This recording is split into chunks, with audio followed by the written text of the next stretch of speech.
inicio con la grabación.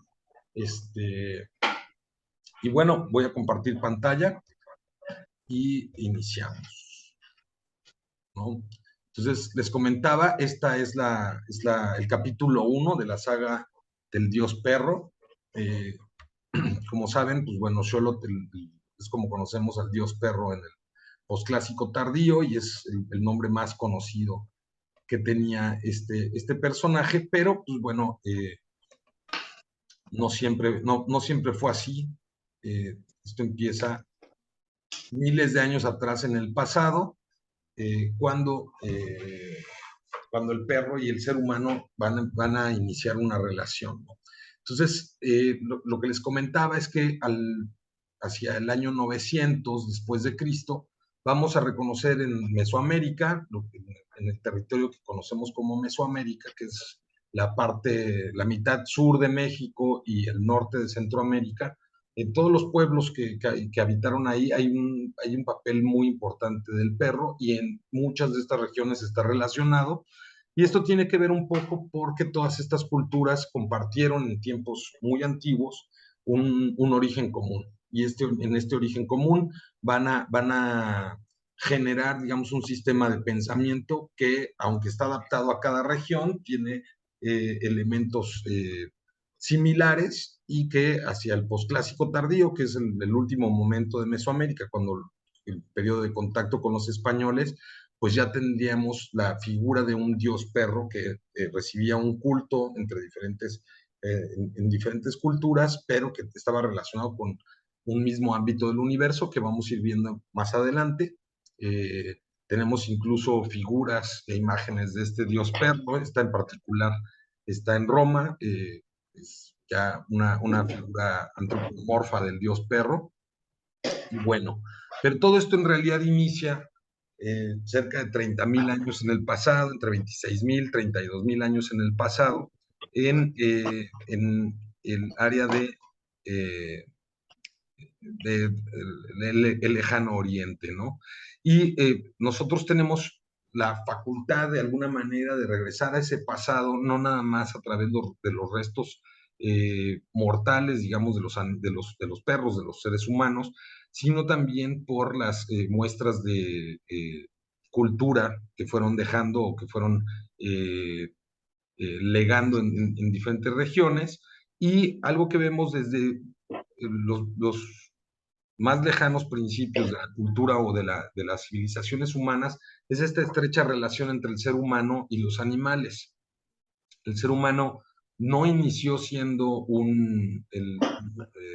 digamos, un gran depredador, y formaba parte de un gran universo de seres, incluso algunos considerados como más avanzados que la raza humana. Y por lo tanto, en los primeros vestigios que vamos a encontrar, pues vamos a encontrar esta preocupación o esta inclinación hacia la representación de los diferentes animales. Entonces, en esta pintura rupestre de Zimbabue, estamos viendo a todo un enorme universo de diferentes animales. Tenemos desde cocodrilos, tenemos hipopótamos, tenemos serpientes, y finalmente, bueno, tenemos casi todo el bestiario, ¿no? Y como los más grandes animales, los que están representados como gigantes, pues son los elefantes, ¿no? Entonces, el ser humano fue adaptando su rol en el mundo, y nosotros nos vamos a ir dando cuenta conforme van realizándose nuevas creaciones que, eh, que el ser humano va a ir adaptando esa noción de sí mismo dentro del universo, la va a ir transformando, ¿no? En estas representaciones antiguas vemos algunas preocupaciones que tenía el ser humano con respecto a su universo, con respecto a otros seres humanos. Es muy interesante igual esta pintura rupestre de Egipto, en la que vemos que dos grupos humanos se están enfrentando, y muy probablemente se estén enfrentando por pues, la pertenencia de una pieza de ganado o un animal de caza, ¿no? Entonces, estas antiguas historias que se fueron narrando, que se fueron relatando desde formas gráficas hasta por la tradición oral, posteriormente se van a convertir en estos mitos de creación, en las historias legendarias que le explicaban el mundo a los diferentes grupos humanos, ¿no? Entonces, es importante entender que el ser humano tiene un amplio desarrollo desde el surgimiento de los australopithecidos hacia el Delante. 3 millones antes de Cristo. Adelante. Ah, sí, gracias. Desde los 3 millones antes de Cristo hasta, bueno, 3 millones de años en el pasado, hasta la actualidad. Entonces, lo que vemos es que los primeros grupos humanos se van a empezar a dispersar. Hay diferentes homínidos que van a recorrer las diferentes costas, pero el surgimiento ya de los Homo habilis y o el predecesor, digamos, del ser humano, pues va a partir de Sudáfrica y va a empezar a recorrer el diferente continente euroasiático africano en diferentes momentos, ¿no? Y ya al llegar a la región de Asia, hacia lo que conocemos como Altai, ahí vamos a ver que aparecen los primeros restos de cánidos en asociación con los seres humanos, y esto va a coincidir también con el surgimiento del Homo sapiens, ¿no? Entonces, es muy interesante ver que pues el ser humano inicia la colonización del planeta Tierra, pero cuando llega, cuando se realiza las primeras asociaciones entre seres humanos y canes, esta colonización se va a potencializar de una forma muy reconocible y van a poder colonizar todo el planeta.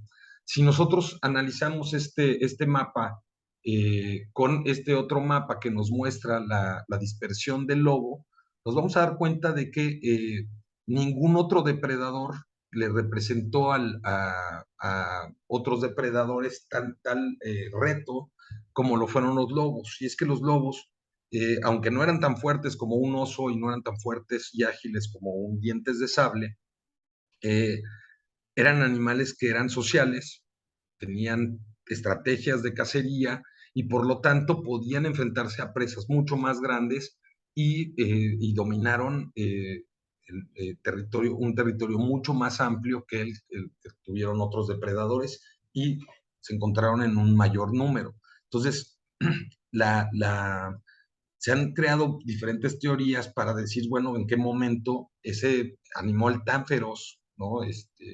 Con una capacidad de asociación tan hábil, logró someterse de alguna manera al ser humano.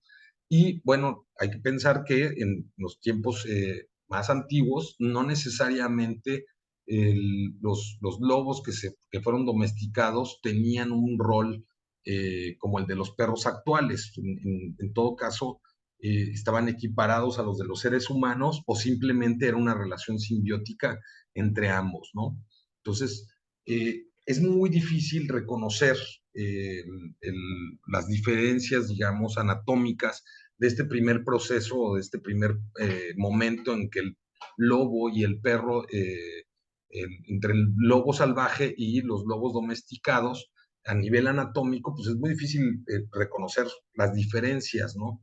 Eran prácticamente el mismo animal, pero habían, sobre todo los lobos, habían perdido las dosis de adrenalina y la agresividad para con el ser humano que tenían antes, ¿no? Entonces, de ser como acérrimos rivales y de ser o sociedades de seres vivientes muy similares se convierten en aliados, ¿no? Y eh, esto nos va a llevar un poco a entender que en la actualidad el papel de ambos sea tan complicado de comprender, sobre todo para los arqueólogos, los antropólogos que estudian los vestigios de las primeras sociedades. Es muy complicado reconocer entre uno y otro, porque las diferencias eran a nivel fisiológico, a nivel etológico o de alguna manera mental, ¿no? De carácter, y no tanto a nivel anatómico, que eso es lo que sobrevive y es lo que podemos ver pues en estos restos mortales, ¿no? Claro que los lobos, y sobre todo los lobos más norteños, son animales mucho más robustos, con cráneos mucho más grandes, y los perros, a pesar de tener prácticamente la misma fisonomía, son un poco más pequeños, la mandíbula es un poco más fuerte, y un elemento que los permite distinguir en esta etapa muy temprana es que los lobos prácticamente mantienen su dentadura en muy buen estado, porque pues, se van a alimentar de la carnita fresca de las presas, de las presas de caza que obtienen, y los perros pues, se van a alimentar de roer los huesos y de los restos, digamos, alimenticios que dejan los seres humanos, y por tanto sus dientes son mucho, cuando encontramos estos restos, los encontramos mucho más desgastados, mucho más roídos, ¿no? Con menos filo. Claro que hay otras diferencias, y claro que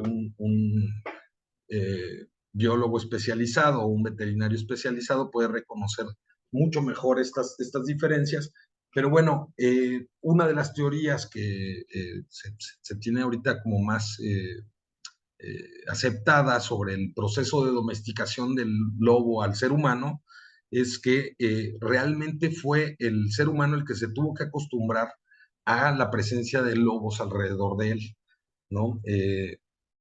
Estos lobos que empezaron a perder el miedo y la timidez, digamos, al acercarse a los campamentos humanos para obtener un alimento más sencillo de obtener, no necesariamente en grandes cantidades, pero sí que estaba ahí a la mano y que los seres humanos dejaban o que les sobraba, digamos, de las presas que cazaban, ¿no? Entonces, poco a poco, estas camadas de lobos se fueron acostumbrando cada vez más a estar más cerca del ser humano, sin que eso significara que se dejaran acariciar, que fueran todavía parte de la manada o consideraran a los humanos como su manada, pero sí consideraban al ser humano como una manada afín, no necesariamente aliada, pero de la cual podían sacar cierto provecho. Entonces, conforme cada vez fueron aumentando las camadas, fue pasando el tiempo, pues tendríamos ejemplares que estarían más acostumbrados al ser humano, hasta que en cierto momento empezaron a haber ciertas relaciones entre ellos, ¿no? En la teoría sobre la domesticación del perro o de que el lobo domesticó al ser humano, pues llegó un momento en que es muy probable que los seres humanos notaran la ventaja de tener a los lobos cerca. ¿Por qué? Porque pues, si ya estaban semiasentados en una región, o claro que eran grupos humanos que se movían de región en región dependiendo la temporada del año y la obtención de caza, de recolección de ciertas vegetales nutritivos, ¿no?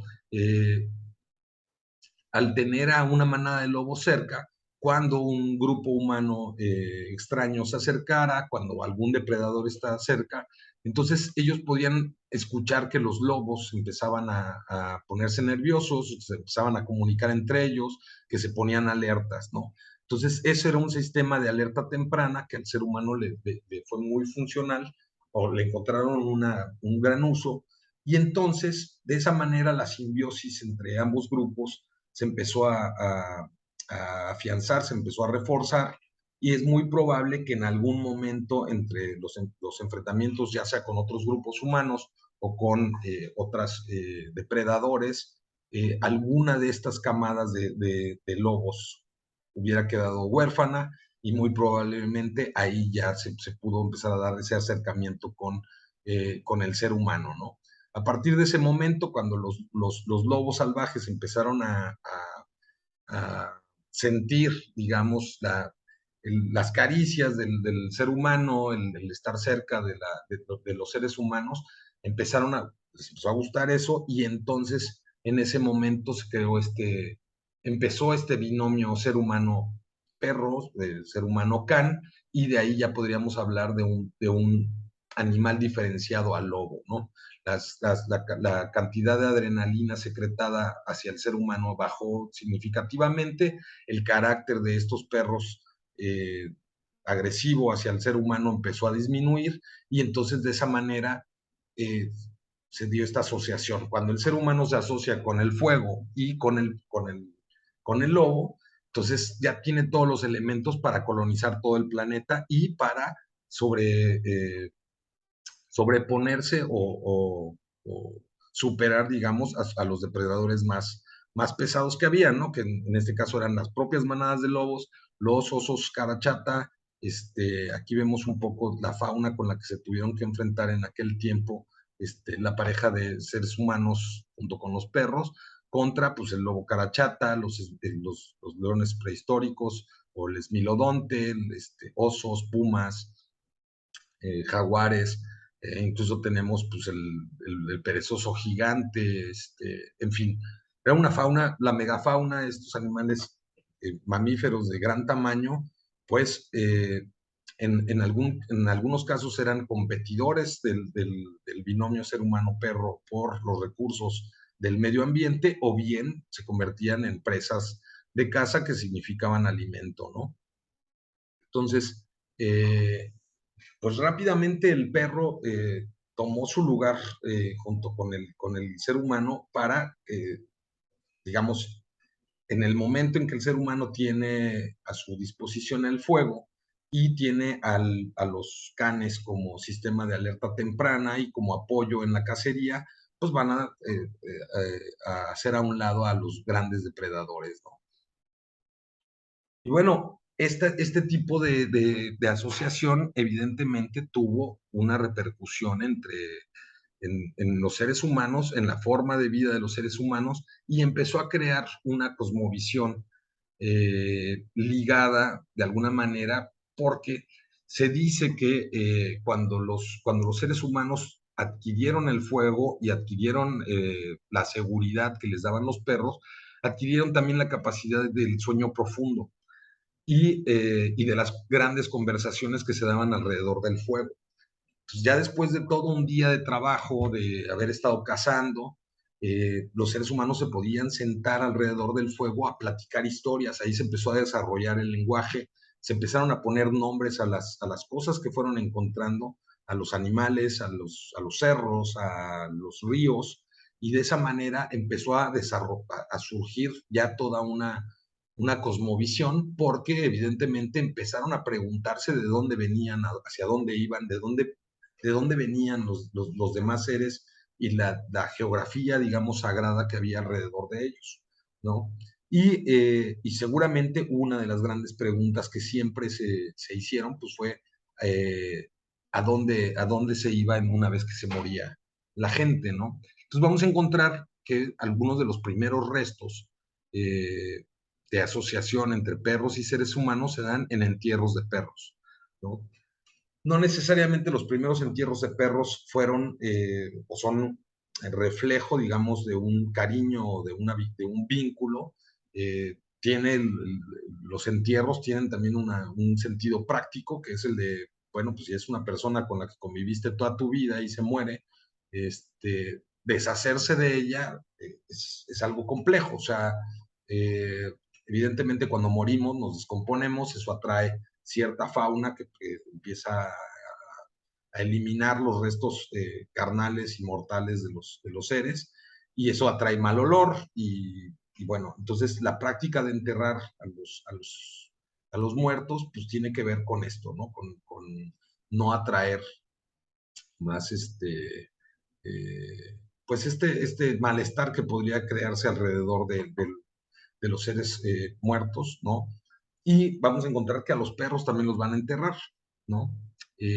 Por ejemplo, ahorita pongo algunos ejemplos de otros lugares en el mundo, ¿no? En donde ya vemos que en estas primeras narraciones ya se empieza a ver, además del desarrollo de habitaciones, de poblaciones, ya vemos la relación entre el perro y el ser humano ya como un binomio, como un ente de alguna manera, aunque separado y autónomo uno del otro, muy vinculados, o que son reiterativamente mostrados, ¿no? Y posteriormente vamos a darnos cuenta de que, bueno, perdón, este petrograbado está en Italia, en la región de Camónica, más o menos se le da una datación entre el 5000 y el año 1 antes de Cristo.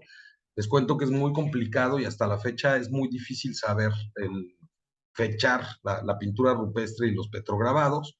Entonces, se tienen que utilizar técnicas eh, tangenciales, digamos, para fecharlos, pero siguen sin ser completamente exactos, ¿no? Pero también vamos a ver que aparecen elementos muy interesantes, ¿no? Lo que llaman sinocéfalos o personajes antropomorfos con cabeza de perro o con actitudes meramente humanas, ¿no? Como este petrograbado de Libia, en donde dos sinocéfalos o dos personajes humanos con cuchillos o con alguna herramienta han matado a un rinoceronte, ¿no? Entonces, eso para el viejo continente, nosotros nos vamos a enfocar a el continente americano y vamos a ver como en lugares como en la playa Sonora, en Guadalupe, en la región de Tula, Hidalgo, los entierros de perros más antiguos, ¿no? Incluso aquí en la región del fin del mundo, en la playa Sonora, pues es una región donde hay enterramientos multitudinarios de seres humanos y de perros, único en su tipo, pero que nos hacen preguntarnos, ¿no? Esta necesidad, digamos, de proteger los restos mortales de estos compañeros, ¿no? Ya fueran cuadrúpedos o fueran bípedos, pero también eh, nos van a empezar a dar algunas ideas de cómo fueron las relaciones entre estos primeros personajes, ¿no? Hablemos de, por ejemplo, por qué los perros y los seres humanos estaban enterrados o se encuentran enterrados al principio.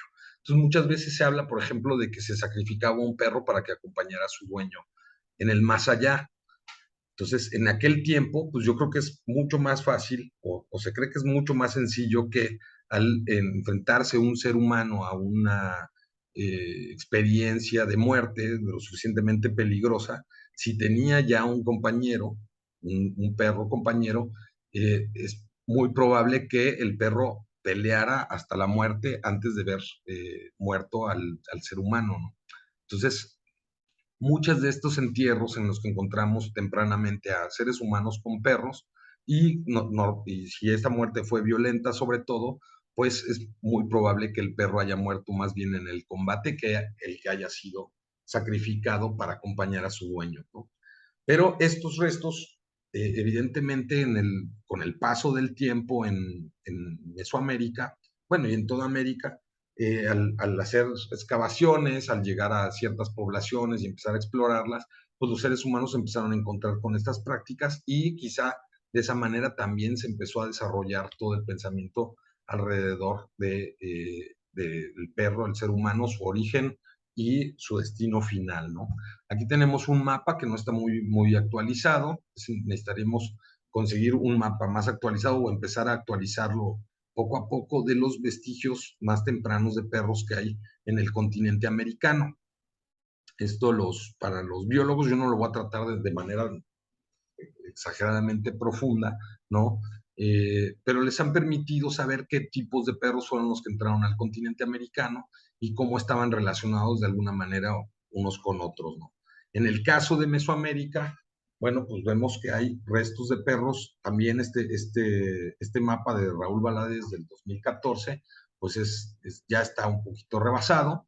En la clase 2 vamos a ver por qué, y tiene mucho que ver con lo difícil que es reconocer entre un cráneo o un esqueleto de perro con un esqueleto de lobo, con un esqueleto de un coyote o diferentes cánidos.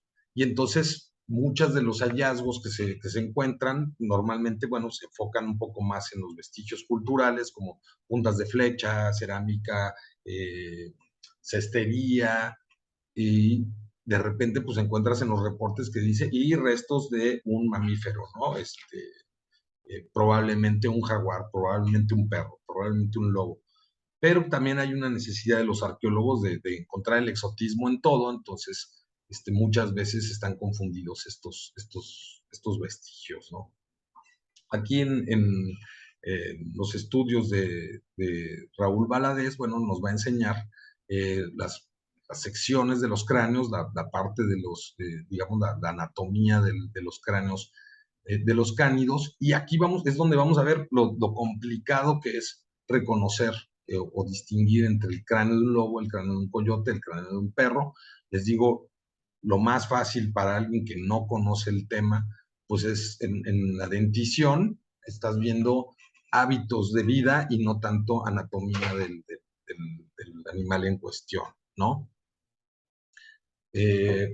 Por ejemplo, este es un caso bien interesante. En el Museo Regional de Guadalajara habían alrededor de 37 cajas de restos zoológicos, ¿no? Este, paleozoarqueológicos, y habían como 700 cajas de restos humanos, ¿no?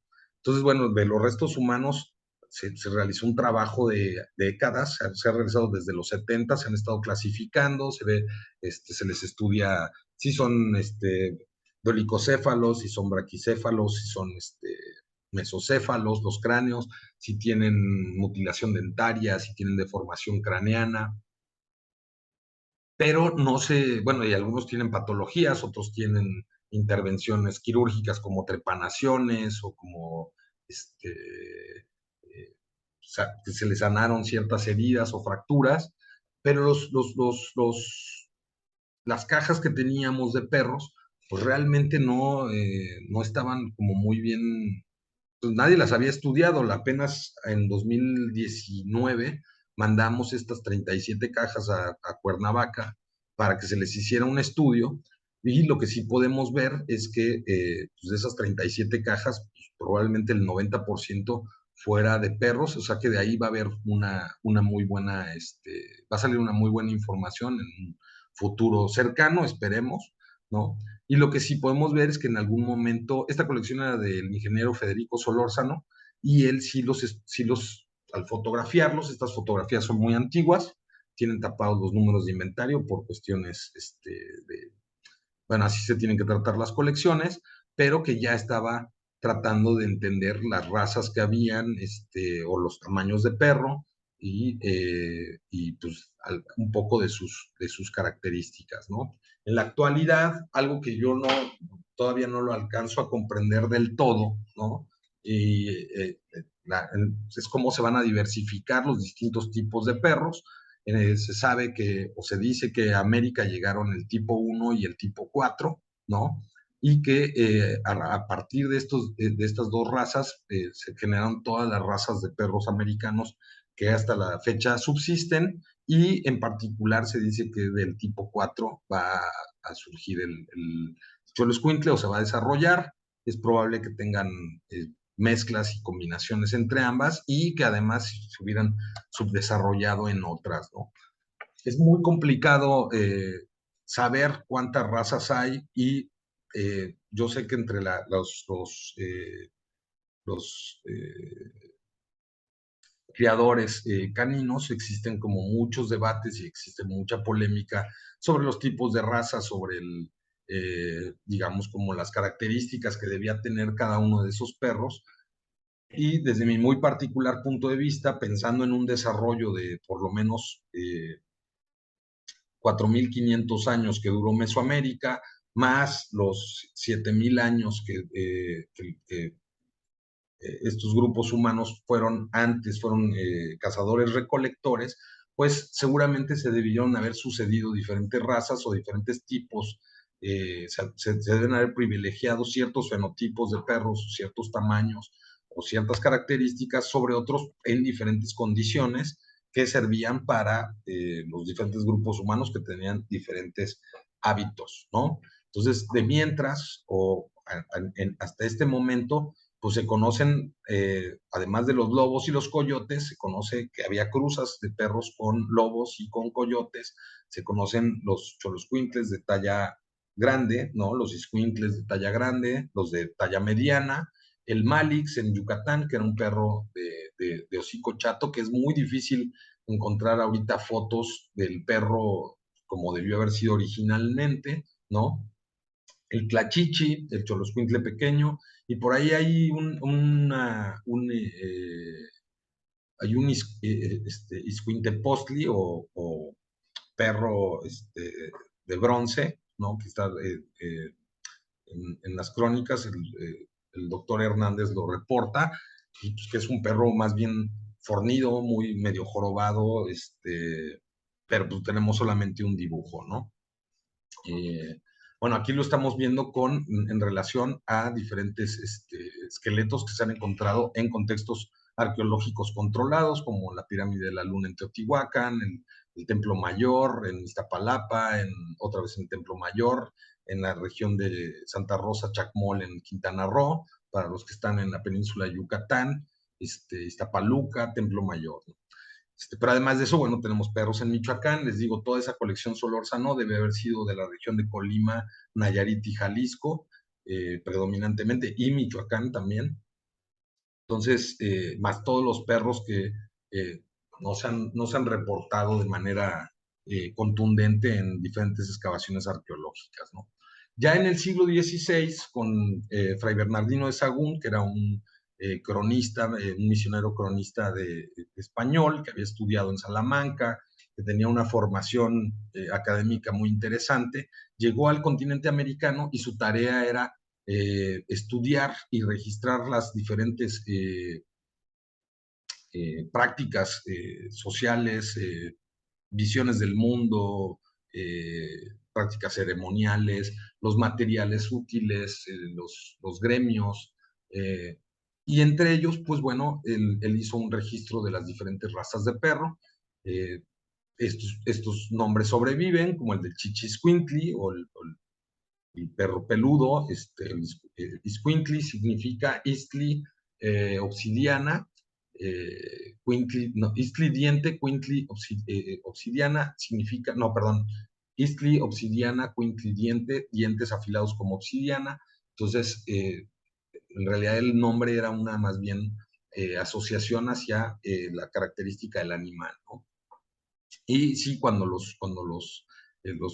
los squintles y los choliscuintles están muy jóvenes, tienen los dientes muy afilados y muy delgados, ¿no? Tenemos el tehui y tenemos el tlachichi, ¿no? Estos son los que reportó Fray Bernardino de Sahagún, más o menos hacia 1570 después de Cristo. Ya habían pasado 50 años desde la conquista de México, Tenochtitlan, y bueno, parte de estos animales, pues no, eh, sobrevivieron contundentemente o por lo menos no de manera oficial hasta el siglo XX, ¿no? Y bueno, el más fácil de reconocer, pues por obvias razones, es el Xoloitzcuintle, no nada más por el tema de contar con una condición genética conocida como displasia ectodérmica autosómica dominante, que es una condición genética que afecta, como su nombre lo dice, toda la ectodermia, toda la parte que está más allá de la piel. Entonces no tienen desarrollados los folículos pilosos, no tienen glándulas sudoríparas en la piel, los dientes no están bien desarrollados, son más pequeños, son más frágiles, en ocasiones al caer los dientes de leche ya no salen dientes fijos, tener poco cabello y de repente tener problemas en las uñas, en las pestañas, que les llevan a otras problemáticas en los ojos, en la propia piel, ¿no? Y bueno, tenemos la contraparte, que sería el escuincle. Normalmente en las camadas de choloscuintles, ya sean entre escuintle y choloscuintle, o entre choloscuintle y choloscuintle, llegan a salir perros peludos. Entonces, aunque es dominante esta condición genética, siempre va a haber un cierto componente de 30-60 o de 60-30 de perros peludos, perros pelones. Ya en el momento en que se registra la raza, que eso ya lo vamos a ver en el capítulo 6, vamos a ver que el pie de cría, bueno, se va a tratar de buscar en un principio que tenga ciertas características, como que tenía las orejas paradas, que tenga cierta altura, pero eso en tiempos prehispánicos, no lo podemos decir al 100% del todo. En la clase número 2 vamos a ver restos de vasijas de perros de de todo el territorio nacional, y nos vamos a dar cuenta de que también habían perros con orejas caídas y bueno, y seguramente era para gustos de diferentes culturas, ¿no? Estamos hablando de que en Mesoamérica, en este periodo de 4.500 años, hay 9 regiones culturales divididas entre 4.500 años, ¿no? Y que se sucedieron, pues por poner un número aproximado, más de 34 a 50 culturas diferentes, ¿no? Entonces, cada una tuvo sus rasgos culturales propios, algunos adoptados, algunos heredados, otros innovados y otros que muchos dejaron de tener vigencia en algún momento, otros se mantuvieron, y entonces es difícil, desde mi particular punto de vista, mantener o dar posiciones completamente absolutas sobre el manejo del perro en todas las culturas durante todos estos años, ¿no? Entonces, bueno, lo que sí es fácil de reconocer, bueno, la mandíbula de perro, esta es la de un perro con pelo, tiene su dentición prácticamente completa, sí tiene perdidos la parte de los dientes frontales, pero sí tiene los caninos, tiene los premolares, tiene los molares, y a diferencia de ellos, eh, bueno, aquí tenemos algunas representaciones de perros ciscuintles, son muy parecidos a los perros mestizos, aunque son un poco más finos, un poco más esbeltos, y, eh, y a diferencia de ellos, pues bueno, las mandíbulas de Xoloescuintle normalmente ya perdieron los caninos y no tienen los premolares, ¿no? Entonces esto es lo que vuelve relativamente sencillo encontrar una mandíbula cuando se encuentra una mandíbula de Xoloescuintle, de poder definir que se trata de un Xoloescuintle y no se trata de un perro peludo, ¿no? Ahora, eso es bien interesante. Yo tuve un cholo, Lolo, era un perro bellísimo. Al final viene una foto de él. Y era en todos los sentidos un Xoloescuintle precioso, ¿no? Pero tenía toda su dentición. Nunca, o sea, cuando se le cayeron los dientes de leche, le regresaron todos los dientes. Y entonces por ahí, gente que lo veía, digo, que a él le caía muy gordo, a mí también un poco. Es que inmediatamente cuando lo veían y lo empezaban a acariciar, de repente le empezaban a abrir la boca, le empezaban a auscultar la mandíbula para ver cómo estaba, y me decían, no, pues es que este sí tiene todos sus dientes. Como diciendo, pues tiene algo ahí defectuoso porque no está defectuoso, ¿no? Entonces, pero en la teoría, pues se maneja mucho eso de que el Xoloescuintle pues debe no tener los caninos, ¿no? El mío los tuvo hasta su muerte, claro que murió relativamente joven, tuvo 7 años y medio, 8 años, y 7 años y medio, y hasta sus 7 años y medio tuvo toda su dentición, ¿no? Y aquí es lo que estamos viendo, este resto de colmillo canino, bueno, de perro, encontrado en las cuevas de mascota en Jalisco, nos está mostrando la diferencia, la diferencia más evidente que nos puede dar o que le puede dar a los arqueólogos para distinguir entre un lobo, y es por lo que les decía, normalmente los lobos silvestres, cuando cazan una presa, se dedican a alimentarse de la carne fresca del animal, roen muy poco los huesos, y ya cuando se le terminó la carne a la presa, o antes incluso ya cuando saciaron se sació la manada, dejan al animal para que se sigan alimentando de los opilotes, los demás animales carroñeros, y después, pues bueno, la todos los insectos, ¿no?, que llegan después. Y entonces, a diferencia de ello, los perros sí se dedicaban a roer los restos alimenticios, y por lo tanto, pues los colmillos que vamos a encontrar de perros siempre están mucho más desgastados, ¿no? Miren, pues este es Lolo, este era mi perro, y les digo, o sea, llegó hasta los 7 años, era un ejemplar fantástico, aparte era buenísima onda, y tenía toda su dentición. Nunca le pude tomar una foto a los dientes, lo intenté 2 o 3 veces, le caía gordísimo que le estuviera abriendo la boca, y se me movía mucho y nunca tuve una buena foto de sus dientes, ¿no? Y bueno, iniciamos con Cultura y Cánido, que sería el capítulo 2. Yo les voy a pedir en esta primera clase, me traté de ir un poquito rápido y para tener un ratito de charla entre todos y para también saber un poco más de sus intereses para que las próximas clases, si les puedo hacer alguna adaptación que les enriquezca más sobre sus intereses, poder hacerlo. Porque hoy aquí en el museo tengo una función de cine al aire libre y se me empalmó con la clase y entonces me voy a tener que ir un poquito más temprano, pero les prometo que la siguiente clase nos quedamos más, les repongo un poco más de tiempo de charla. Tengo ahorita hasta las 8:07, a las 8:10 máximo tengo que irme aquí a la explanada del museo para iniciar con la sesión de cine. Tenemos un ciclo de cine de arquitectura. Entonces, la dejamos por aquí. Me gustaría escucharlos, me gustaría, si tienen comentarios, si tienen alguna retroalimentación, si no la quieren hacer pública o hablarla, la pueden dejar aquí en el chat. Les voy a escribir para que vean ahí donde se va a poner un 1, le pican y pueden escribir algo. Y bueno, ahora les paso el micrófono a ustedes. Bueno, ¿sí me escuchan ahora? Sí, ya te oyes, Rogelio. Qué bien. Bien, muy buenas noches, saludos a todos, en especial al médico Francisco Alberto, que tenemos ya algunos años de conocernos Mira, qué bien. Y de poder intercambiar experiencias. Uno de mis intereses como persona y como profesionista precisamente es llevar a la gente información fidedigna o información que de alguna forma tenga un contexto con conocimiento, con bases. Yo soy profesor de educación primaria. Yo hace 20, 21 años comencé a desarrollar el estudio del perro de manera coloquial. No conocía a estos monstruos de la información como el doctor Raúl Valadez y algunos otras personas que se han dedicado al estudio.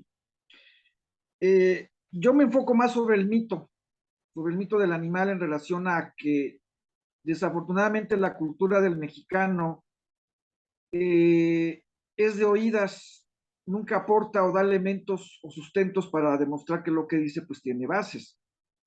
Es interesante la introducción que das y sobre todo algo muy importante es que no tenemos una línea de temporalidad en el manejo de las etapas por las que ha evolucionado el ser humano. La llenada o la llegada de películas o documentales mal soportados técnicamente con la información, pues va generando un mito constante, permanente.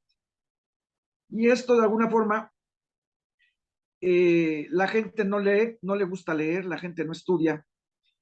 Y para ellos es más fácil repetir lo que ven y lo que escuchan que lo que investigan.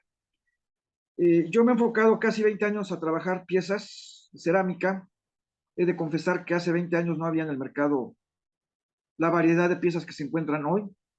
Me considero uno de los precursores en el manejo de este tipo de piezas. Y aprovechando la situación de la tecnología, por ahí la aplicación de 3D, pude la oportunidad de recrear en resina los modelos de los perros que presenta Fray Bernardino de Sahagún en su Códice Florentino. Vale. Y por ejemplo, aquí tenemos dos perros. Este se hizo con las orejas levantadas y este es con las orejas caídas como viene en el códice. Entonces, de alguna forma, el levantarle las orejas al perro, pues sí le da cierta relevancia o cierta imagen de lo que se debe de considerar para mí, entre comillas, lo que debe ser un perro.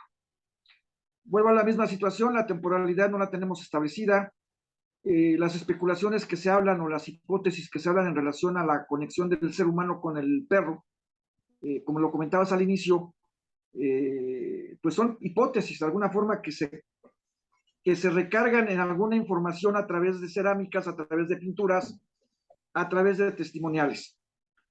Y bueno, mi inquietud es esa, precisamente llevar, sobre todo con un lenguaje más coloquial, a la gente común, a la gente común como yo, como cualquier otra persona pues que se alimenta, ¿no? Muchas veces de esas noticias que nos llegan a través de libros, a través de documentales, a través de artículos que salen en alguna revista científica, y expandir esta información porque sí, eh, durante casi 45 años la Secretaría de Educación Pública estuvo promoviendo una lectura sobre el escuincle.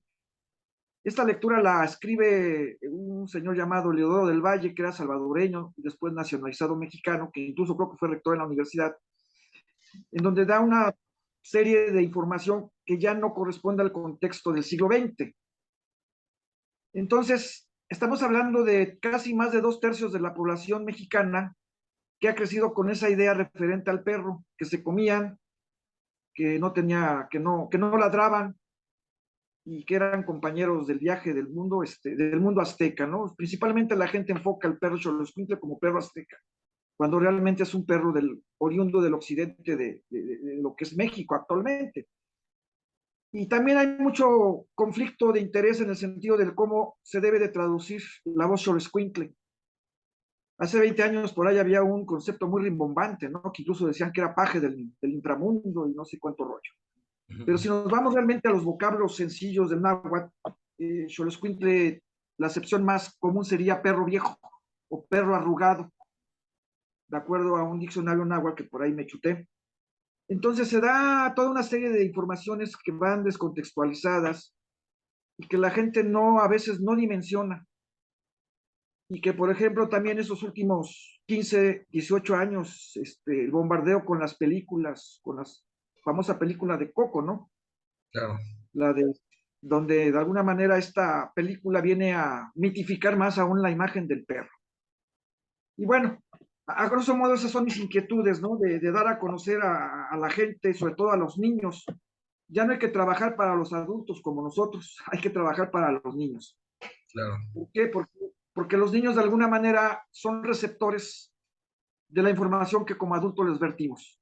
Y si les decimos que no ladraban o que eran perros aztecas, pues el niño lo cree y se puede pasar toda su vida con esa creencia, ¿no?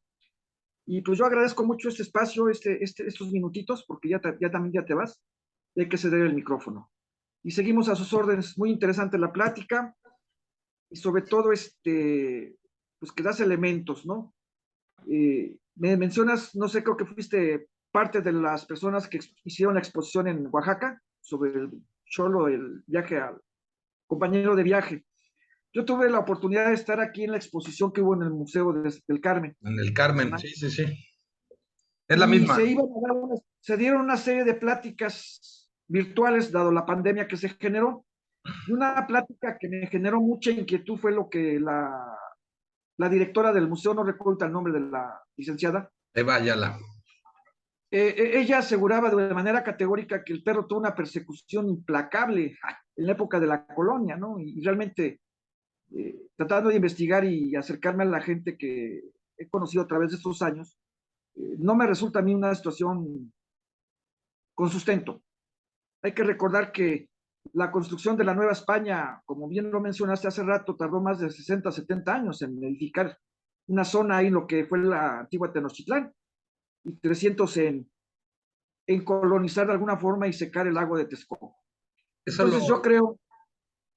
mira, eso lo vamos a platicar en la sexta clase. Pero sí, nada más muy rápido sobre los temas que hablas. Mira, es real. La arqueología, la historia, la antropología se basa nada más en lo que encuentra. Y de repente eso se convierte en dogma o se convierte en un pilar, ¿no? Entonces, si tú encuentras los restos por ejemplo, los restos de Altai, que es los restos de un cánido domesticado con ya una modificación de mandíbula y con los dientes desgastados, es la más antigua que se ha encontrado, entonces se dice, bueno, este fue el primer perro, pero no, o sea, bueno, ese es el más antiguo que hemos encontrado, y eso no es o sea, es muy probable que en 20 años, 10 años, el año que entra, a lo mejor se encuentra otro en la región de Rumania, por así decirlo, más antiguo, y entonces te cambia la cronología, ¿no? Entonces, lo que pasa con esto es que la historia, la arqueología, la antropología se está reescribiendo en todo momento. Así es. El problema es que muchas veces Si alguien difunde de manera muy eficaz una teoría, digamos que el dicho popular, ¿no? Lo que tú dices, lo que se dice que se dice, de repente se difunde mucho más rápido que la ciencia, que va un poco más lenta, ¿no? Y que va encontrando cosas, pero a veces no necesariamente se difunden lo suficientemente como para que sustituyan el dicho popular, ¿no? Y entonces un poco en esta plática vamos a tratar de ver cosas, digo, no les puedo asegurar que es lo más vigente o lo más actualizado, pero sí les puedo decir que voy a tratar de abarcar lo más posible, ¿no? Y nos vamos por temas. Te digo, vamos a tratar todos esos temas, mitología, vamos a ver el perro en el arte, vamos a ver en la colonia, vamos a ver la recuperación del perro, ¿sale? Ok. Gracias, y padrísimos tus modelos 3D, Rogelio, muchas gracias por enseñarlos. Doctor Alberto Campos. Sí, ¿qué tal? Saludos también al profesor que ahí nos encontramos en las redes y en las participaciones en los cursos, en las exposiciones y demás. Y yo tengo una duda que como alguien que está en las exposiciones, siempre me he preguntado, realmente no tenemos en la parte mesoamericana un concepto como tal de raza. No tenemos una preparación para los perros con un fin específico, como sí lo tuvieron quizás culturas del Mediano Oriente, de Europa, en donde eran para guerra o eran para cacería. Eh, por ello es que esta clasificación de razas de las que habla Sagún y de las que hablan algunos, me parece un tanto como una fotografía del momento. Yo vi y pasó un perro con una joroba, que, que, que no es la norma que haya un perro, el perro michoacano, eh, que tuvo una joroba y me llamó la atención. Pasó un perro pelón y me llamó la atención y yo lo estoy recreando como algo que es cotidiano. Y bueno, por lo que nos has ahorita mostrado, esto va a ser un proceso en el cual vamos a ir comprendiendo esa parte, vamos a ir entendiendo quizás que ese perro pelón en un momento determinado qué lugar ocupó, como bien mencionó el profesor Cedillo, si realmente fue perseguido o es algo que se ha quedado en una situación más bien entre mítica y anecdótica. Pero digamos que ese es el punto que a mí me gustaría entender un poco más. Si hubo una situación eh, de domesticación incluyendo hacia raza para un fin específico o simplemente eran perros como cualquiera que podemos ver en los mercados, ¿no? Por llamarlo así. Ya, miren, yo creo que cuando vemos la iconografía, pero ya de forma abundante, porque aquí vamos a ver perros hasta el cansancio, ¿no? Y si empezamos a ver, si bien no podría decirles que razas, podemos ver caligrafías, ¿no?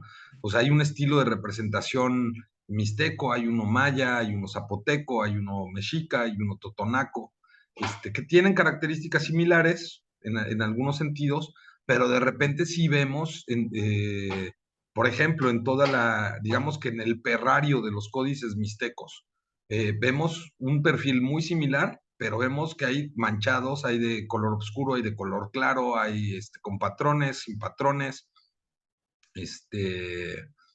Ese parece veracruzano, ¿no? Es mixteco.